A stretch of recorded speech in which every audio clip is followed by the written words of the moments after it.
Mars media நேயர்களுக்கும் அன்பர்களுக்கும் இந்த நாள் இனிய நாளாக அமைய எல்லாம் வல்ல இறைவனை பிரார்த்திக்கின்றோம். இந்த சேனல் உங்களுக்கு பிடிச்சிருந்தா மறக்காம சப்ஸ்கிரைப் பண்ணுங்க, ஷேர் பண்ணுங்க, லைக் பண்ணுங்க, கமெண்ட் பண்ணுங்க.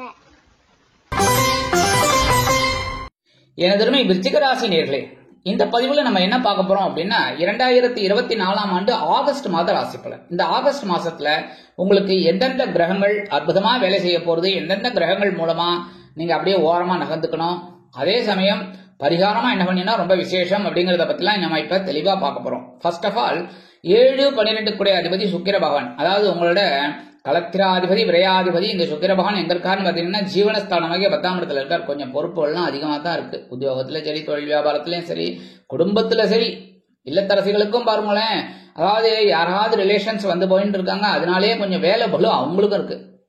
சோ எல்லாருக்குமே வேலை பளு அதிகமா இருக்கு. இருந்தாலும் மனசுல ஒரு சந்தோஷம் இருக்கு. பொழுதுபோக்கு அம்சங்களில் நாட்டம் உங்களுக்கு அதிகமா இருக்கு. அதே மாதிரி வாழ்க்கை துணை வழி உறவினர் உங்களுக்கு ஓரளவுக்கு அனுகூலமா இருப்பாங்க. வாழ்க்கை துணை மூலமாக சில குழப்பங்கள் இருக்கும் உங்களுக்கு. அதனால கொஞ்சம் எல்லாரும் அனுசரிச்சு போறது ரொம்ப நல்லது. 26/8/2024 முதல் இந்த சுக்கிர பகவான் எங்க வர போறான்னு பாத்தீங்கன்னா அருமையா லாபஸ்தானத்துக்கு 11ஆம் இடம். 11ஆம் இடத்துல கேது பகவான் இருந்தா கூட இவரும் வந்து உட்காந்துக்கிறார். ஆனா இவர் வருது ரைட்டு, ஆனா நீச்சம் அடைகிறார். கன்னி ராசியில சுக்கிர பகவான் நீச்சம். அதனால உங்களுக்கு என்ன அப்படின்னா உத்தியோகத்துல சில பேருக்கு பாத்தீங்கன்னா கொஞ்சம் அப்படியே ரிலீவிங் ஆர்டர் கொடுக்கறதுக்கு ரெடியா இருப்பாங்க. என்ன அதே மாதிரி தொழில் வியாபாரத்துல கூட்டாளிகளை அனுசரிச்சு போகணும். உத்தியோகத்துல ரிலீவிங் ஆர்டர் வருங்கிறதுனால கவனமா இருக்கணும் பேசுற வார்த்தையில எல்லாத்துலயுமே. இந்த மாதிரி இருந்தா ரொம்ப நல்லது. 8-11 கூடிய அதிபதி புத பகவான் பாக்கியஸ்தானமாகிய 9ஆம் இடத்துல இருக்கிறது அற்புதமான ஒரு அமைப்பு. தந்தையார் ஆதரவா இருப்பார், தந்தை வழி உறவினர்கள் ஆதரவா இருப்பார். பூர்வீக சொத்துக்கள் உங்க கைக்கு வரத்துக்கு வாய்ப்புகள் இருக்கு. எப்போ கொடுத்த கடன் கூட இப்ப திரும்பி வரும். அதே மாதிரி எழுத்து மற்றும் அச்சுத்துறையில் இருக்கும் நண்பர்களுக்கு அநேகமாக புதிய வாய்ப்புகள் கிடைக்கும். கல்வி பயிலும் மாணவ மாணவிகளுக்கு கல்வியில் அற்புதமான ஒரு முன்னேற்றம் கண்டிப்பாக வந்து சேரும். 31/8/2024 முதல் இந்த புத பகவான் ஜீவனஸ்தானத்துக்கு வந்துடுறார். பரபரப்பா இருப்பேன், சுறுசுறுப்பா இருப்பேங்க. உத்தியோகத்திலையும் சரி, தொழில் வியாபாரத்திலையும் சரி. இந்த நேரத்தில் உடல் ஆரோக்கியத்துல கொஞ்சம் கவனம் எடுத்துக்கிறது ரொம்ப நல்லதுங்க. அடுத்தபடியா ராசிநாதனும் பகைருண ரோகாதிபதியுமான செவ்வாய் பகவான் உங்க ராசிநாதன் அவர் தான். அதே சமயம் பகைருண ரோகாதிபதி. இதுக்கு தான் நான் சொல்றேன் ஆரம்பத்துல இருந்து இந்த செவ்வாய் பகவான் உங்களுக்கு வந்து நல்லவர், அதே சமயம் வல்லவர், அதே சமயம் உங்களுக்கு கொஞ்சம் பிரச்சனைகளையும் கொடுப்பார்.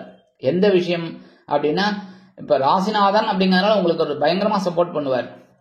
அந்த தைரியத்திலேயே நீங்க அனாவசியமா விஷயம் அந்த ஒரு விஷயத்திலேயே பகைமை உண்டாகலாம். அதே கடன் சுமை உண்டாகலாம்.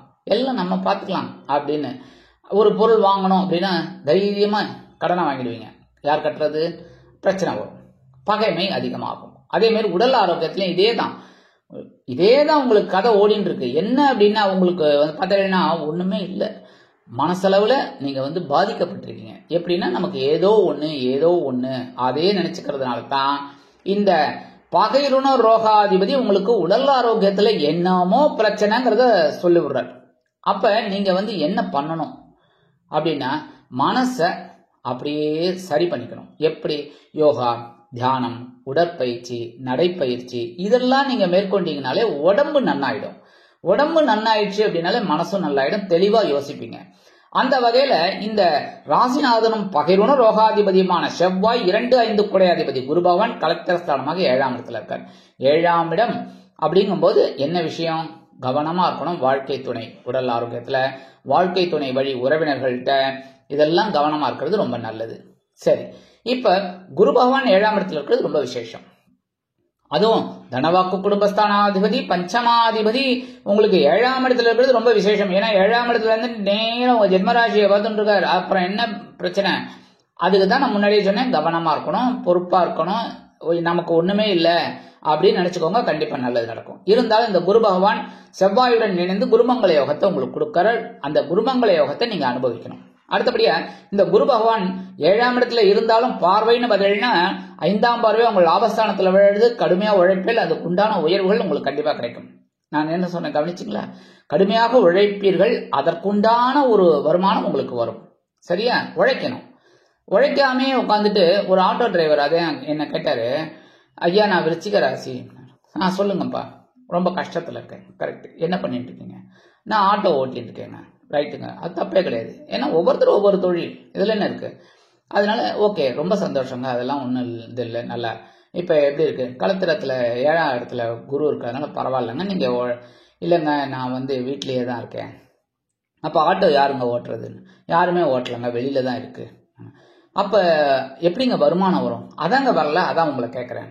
ஏங்க ஆட்டோவே நீங்கள் ஓட்டலை, ஓட்டாத ஆட்டோவுக்கு யாருங்க வந்து பைசா கொடுத்துட்டு போவாங்க சொல்லுங்க?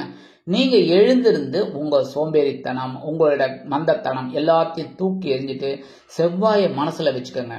செவ்வாய் தைரியக்காரகன், உணர்ச்சிக்காரகன்.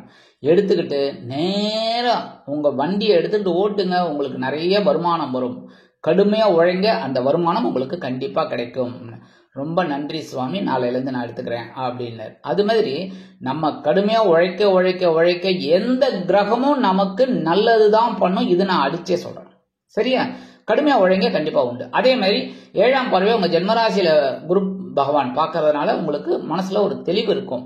அந்த தெளிவை உபயோகப்படுத்திக்கங்க. அடுத்தபடியா 9ஆம் பார்வை உங்களோட முயற்சி ஸ்தானத்துல விழுது. நல்ல கவனிங்க, முயற்சி ஸ்தானம். முயற்சிகளை மேற்கொள்ளுங்க, இனிமையான வாழ்க்கை உங்களுக்கு கண்டிப்பாக அமையும். அடுத்தபடியா 26/8/2024 முதல் இது செவ்வாய் எங்க வரப்போறாருன்னு பாத்தீங்கன்னா அஷ்டமராசிக்கு வந்துடுறார். அஷ்டமராசி அப்படின்னாலே 8ஆம் இடம், மறைவு ஸ்தானம் அப்படின்னாலும் நீங்க எடுக்கிற காரியங்கள் சில நேரங்கள்ல தடை தாமதங்கள் வரலாம். அதே மாதிரி எடுக்கிற காரியங்களும் சில நேரங்கள்ல பிரச்சனைகளை உண்டாக்கும். ஆனா இதே பாத்தீங்கன்னா 26/8/2024 முன்னாடி சிறுடை பணியாளர்களாகிய காவல், ராணுவம், தீயணைப்புத்துறை, மருத்துவத்துறையில் வேலை பார்க்கும் நண்பர்களுக்கு எதிர்பார்க்கும் இடமாற்றம், பதவி மாற்றம், பதவி உயர், சம்பள உயர்வு சற்று காலதாமதத்துக்கு பிறகு அருமையாக நிறைவேறும். சரியா? 26/8/24 இருந்து நீங்க கொஞ்சம் எல்லா விஷயத்திலையும் கவனமா இருக்கணும். சரியா?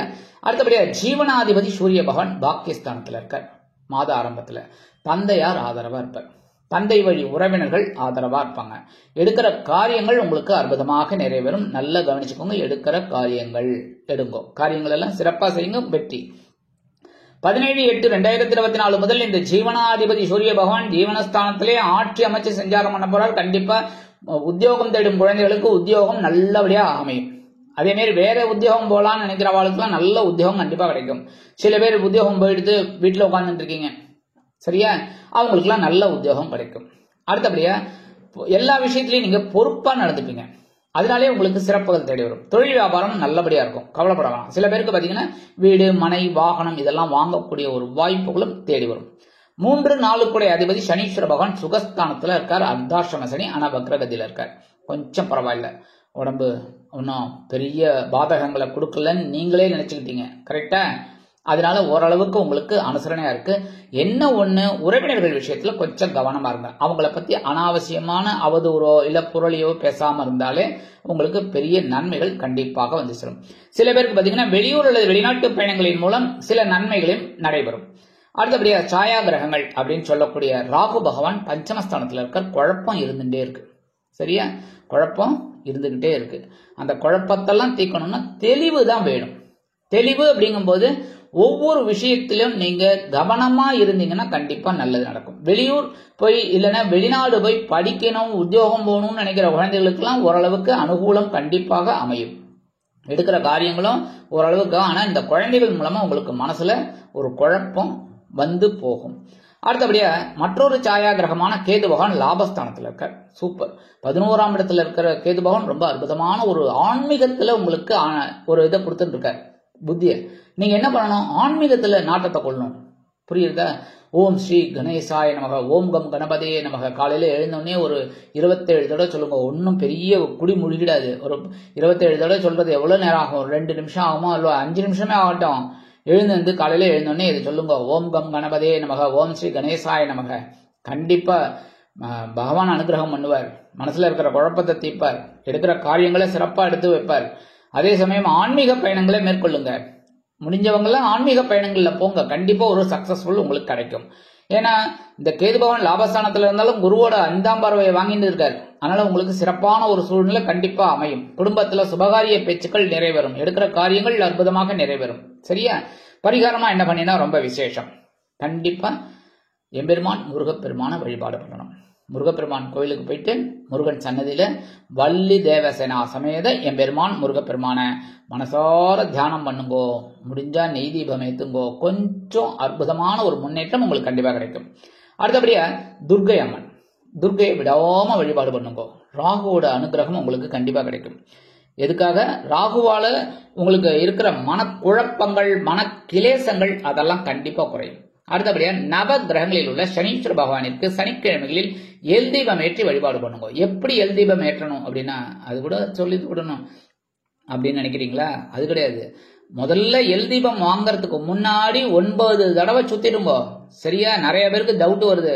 7 தடவை அப்படியே வலமிருந்து இடமாகவும் 2 தடவை இடமிருந்து வளமாகவும் அப்படி சுத்தணும் போல இருக்கு அப்படின்னு. அதெல்லாம் கிடையாது. எப்பவுமே ஒரே மாதிரிதான், இடமிருந்து வளம் தான்.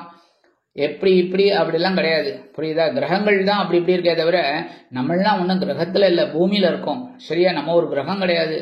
அதனால 9 முறையும் நம்ம நவகிரகத்தை அப்படியே இடமிருந்து வளமாகத்தான் சுத்தணும். சுத்திட்டு போயிட்டு ஒரு எல் தீபம் வாங்குங்கோ, எல் தீபத்தை ஏத்துங்கோ, கும்பிட்டுட்டு வாங்கோ. கண்டிப்பாக இந்த பரிகாரங்களின் மூலம் 2024 ஆண்டு ஆகஸ்ட் மாதம் அற்புதமான ஏற்றம் தரும், மாற்றம் தரும், இனிமைகளை அள்ளித்தரும் மாதமாக அமையும் என்று கூறி விடைபெறுகிறேன். நன்றி, வணக்கம். மீண்டும் ஒரு அருமையான பதிவில் நான் உங்களை மனமகிழ்ச்சியோடு சந்திக்கிறேன். வாழ்த்துக்கள். வாழ்க வளமுடன். இந்த சேனல் உங்களுக்கு பிடிச்சிருந்தா மறக்காம சப்ஸ்கிரைப் பண்ணுங்க, லைக் பண்ணுங்க, ஷேர் பண்ணுங்க.